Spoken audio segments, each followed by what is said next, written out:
కరుణారసవాహిని. భగవంతుడు కరుణారసాన్ని నదిలాగా ప్రవహింపజేస్తాడు. వాహిని అంటే నది. ఎందుకు ప్రవహింపజేస్తాడు? ఈ సృష్టి ఆయనది. నిజం చెప్పాలంటే మంద కాదు, ఇది ఆయనది.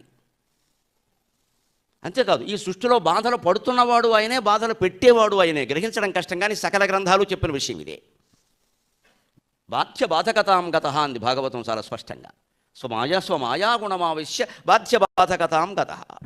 భగవంతుడు తన మాయతో తనకి తానే ఒక కళని సృష్టించుకొని, తానే మనుషులై, తానే చెట్లై, తానే పుట్టలై, చరాచర జీవరాశులన్నీ తానే అయి ఒక ఆట ఆడుకుంటున్నాడు, ఒక కలగంటున్నాడు. నువ్వెందుకు అంత కంగారు పడుతున్నావు అన్నాడు.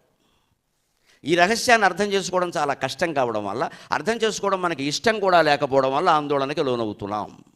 ఇది అర్థమైతే ఇప్పుడు జరుగుతున్న నా ప్రవచనం సహా అన్నీ కలే. వారిచ్చే పారితోషికం ఒకటే నిజం.